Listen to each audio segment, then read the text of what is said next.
My name's Jennifer Evans. I'm a resident here in Wentworth, and my family have a history. We were with the river. As I grew up on the river, we had a irrigation or property that was irrigated pasture for sheep and beef cattle between here and Baronga. And we were on that property from just after the 56 floods until about 1980. When we suffered, as many people do on the land, our property was flooded and our cattle were on agistment and they got burnt in a bushfire. So, it's pretty typical stuff. So had a long association with the river, and also my family's been involved for a time as tourism operators of paddle boats, so spent some time on there. And just over 30 years ago I spent 2 seasons out with shearing teams working across from Robinvale, Euston up to Balranald, Hay and across to the border of Mungo. So know that country fairly well. It's a backyard.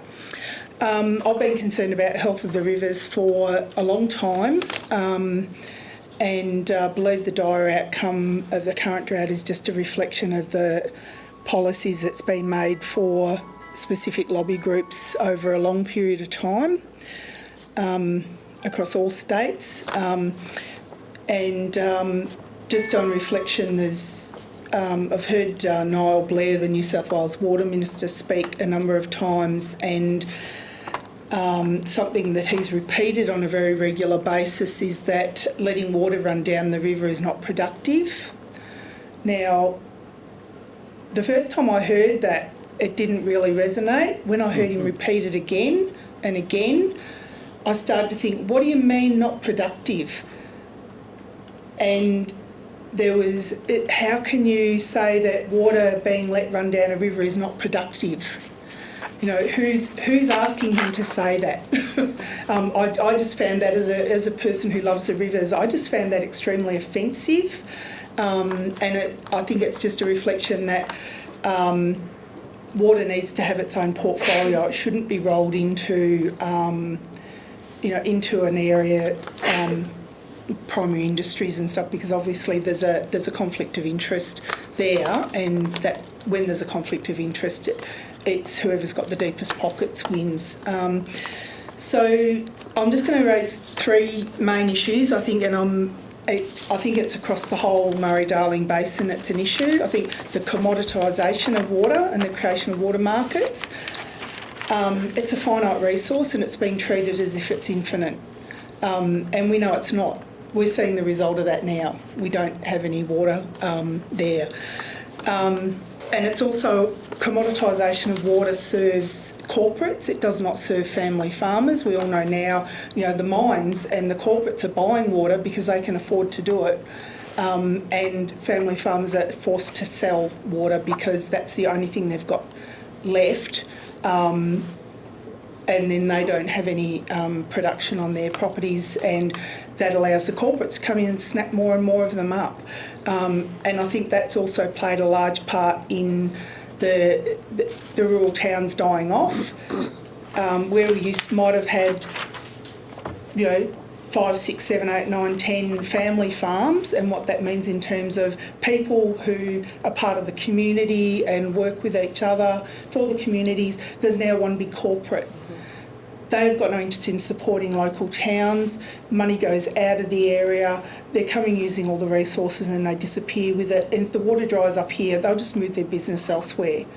And you can see that when you look at what's happening with water around the world. The corporatisation is it destroys everything, and they just walk off and find somewhere else to exploit. So they don't have any ties to the land. They don't have any ties to the rivers. And I think the corporatisation of the water the water market, has also created a lot of smoke and mirrors, which makes it extremely difficult for the majority of people to understand what's happening. You can't actually find out what's happening. It's a river system. You can't say, this bit here, this bucket here belongs to here and that bucket there belong. It's all mixed up together. You can't have it that way. And the only reason to make something extremely complex is to exclude people from that. The same thing happens in a lot of professions. They create smoke and mirrors with language specific to individual professions. It excludes people who are not of that profession from understanding what's happening. So I think that's a real issue. It can be simplified. You either if you own some land and you have a certain amount of water that you're allowed to have attached to that land, everything else should be gone. Like it creates smoke and mirrors that allows a whole lot of stuff to happen that's just not good for our rivers, and we end up with no water. And I think in conjunction with that, it's just the way information is held. There's no way to find out what are the actual inflows into a system. There's no clear way to know what the outtakes are from the system. Have they included the outtakes for towns and communities? Or is that something that's seen as separate? You can't get that data because states hold it, local councils in some areas hold some of it. The MDBA holds information, they don't share anything with anyone. You can't really find out any of that information on their system. You can get more information about the Murray because it is more controlled, and so you can they have a better idea about what the inflows are. But in the Darling system, who knows how long's a piece of string, and not very long as we know. So that's problematic with that. The other issue I'll touch on is, and this is one that I just find kind of a bit unbelievable, is the whole notion of carryover water and the allowance of pumping 300% allocations. If we knew there was a drought coming this time, we always know when there's a drought coming. There's long-range forecast. There's a lot of history there that lets us know when we can expect drought. But instead of actually managing for the future, and I think one of the speakers said earlier about New South Wales just lets people keep taking, there's nothing away for that day we don't have a rainy day, and then they're going, why haven't we got any water? Because you've just let everyone take 3 years in advance and carry over from this year to next year, and what's going to happen if there's been no allocations given, for 1 year, 2 years, 3 years? Are they going to then want their backdating of all their water allocations when there is water coming down? And if that's the case, there'll still be no water coming down at the bottom into the Barker. So I think that's a real issue, and it doesn't take into account any of the ecology of the river and the rights of the animals and the trees and all the rest of it. It's just separating things into separate buckets is smoke and mirrors. The other one, which other people have mentioned before too, is floodplain harvesting.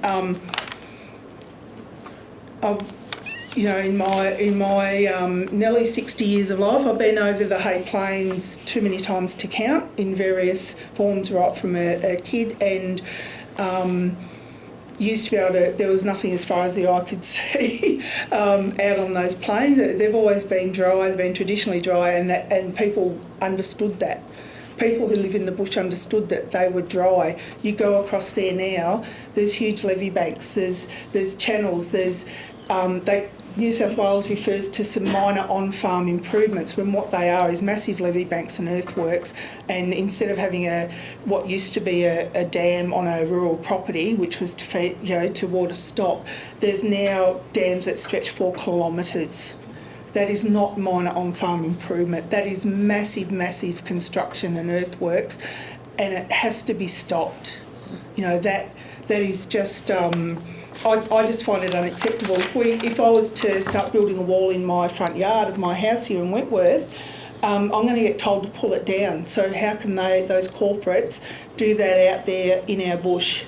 It's just they've got to be knocked down. They have to go. that's, when we do have rain, we know rain's intermittent. It's, there's a long time between a drink out in this country, and to then stop that water even getting into the creeks and the watercourses to end up in the river it's just sheer stupidity. There's no other way to describe it. Yep. The other, just in summing up, I think from my perspective that the whole river basin should be managed independently of the states. I know that's difficult. I understand the way our federation's written up, and I know that the states are never ever going to give up that level of control. But it doesn't mean we shouldn't have that conversation. I think the whole basin should be managed as one system, not as separate bits and pieces all over the place. You can't do one thing here without affecting here, and that's what we're doing.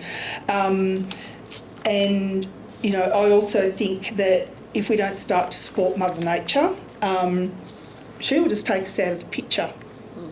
That's what she's doing at the moment. She'll start to take us out of the picture. And the last thing I want to say is that strongly believe that for the rivers to have any chance of a future, that there has to be more seats at the table for our First Nations people. We have to listen to our traditional owners.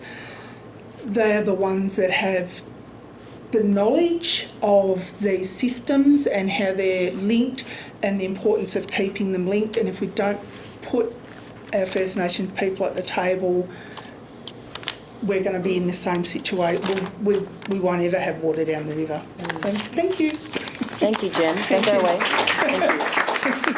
Sorry, just a couple. Does anyone have questions for Jen? Oh, that was huge. Sorry. Yeah. No, I really want to thank you for a really, I was going to say a dense list of good analysis of the problems and the solutions. You've raised some really interesting points about the history of the Hay Plains. In your experience, how many years has it been starting to develop compared to all you said for the years before? As a kid, you never saw that. Look, that's just over the last 20 years that it's exploded. When I first heard that they were going to allow irrigation on the Hay Plains, I laughed. I thought, you've got to be kidding me. I mean, what sort of, pardon my language, what sort of dickhead would want to try and irrigate on the Hay Plains? And I think there's, some of the corporates have been sprouting off about, how, the Darling always runs dry, the Darling always runs dry. Well, if that is the case, and we know it's not, it's a low flow river, it's not a dry river. There's a big difference between dry, cracked, nothing there, and low flow. So if it is actually a dry river, what sort of business case have they made to their investors, these corporates, to do this? It doesn't even make business sense, but they've done it, and they've done it how? We need a Royal Commission. Do you know which corporates are there? I know a couple of the big corporates. I don't blame Cubby because I think we've also got Ozcotton, which is an American corporation. We've also got Webster's, which is very problematic. They're not a responsible corporate citizen in anything they've been involved with, and they've been involved directly or indirectly with a lot of bad corporate behaviour in Australia. And they got, 78 million for ghost water effectively from Tandao Lakes. They own Tandao Station near Menindee, and they're now moving forward they're putting money in to set up a huge big feedlot there. They're actually turned into an industrial scale feedlot.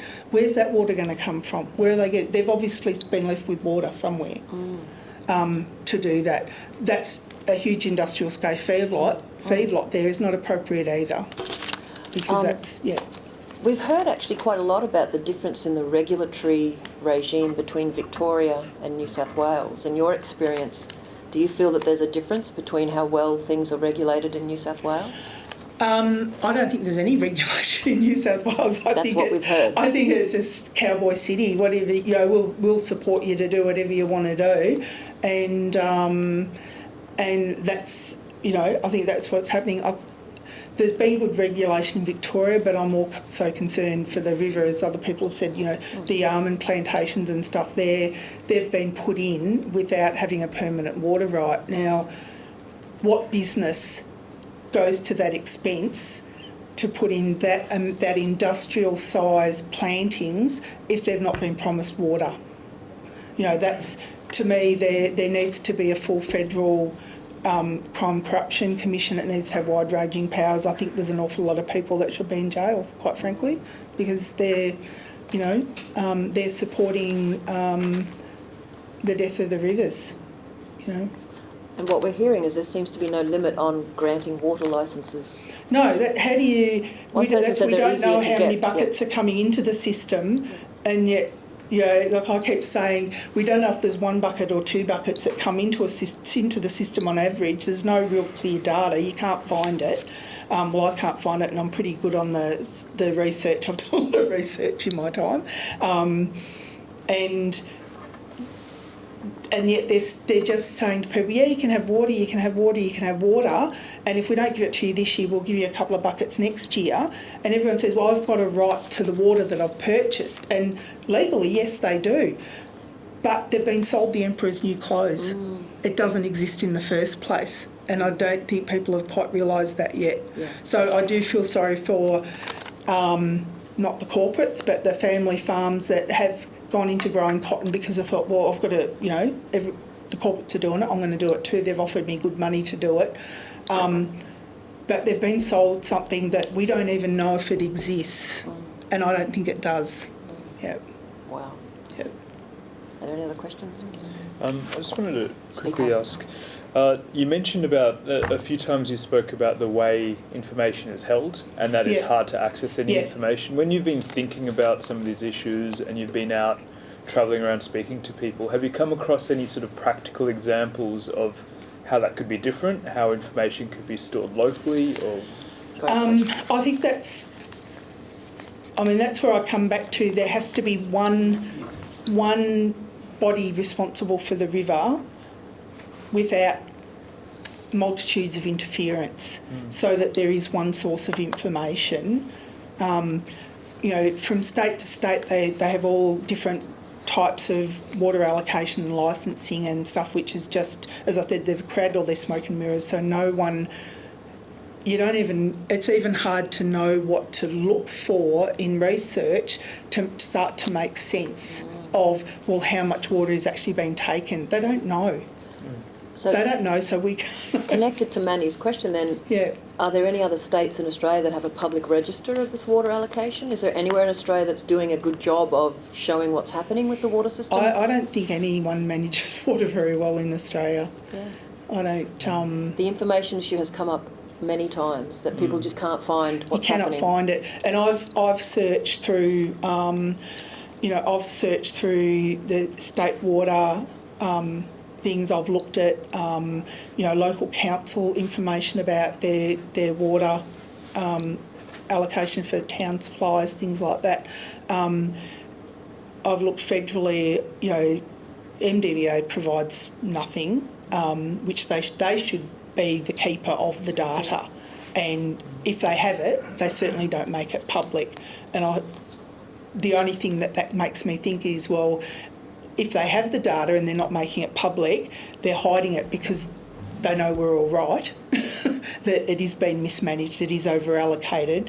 And if they don't have it, then how on earth can they manage a system or make recommendations about management of a system if they don't know what on earth is coming in? If you're getting $100 a week to spend and you spend $200, you're going to be broke. You're not going to get another $100, next week if that's your 2 weeks' pay. And yet that's what we're doing with water. We're letting people get paid in advance when we don't even know if it's there to take next year or, Okay. It's just bizarre. I don't. Yeah. That's what we're hearing. Yeah. Thank you so much for your time, Jem. We really appreciate it. Thank you.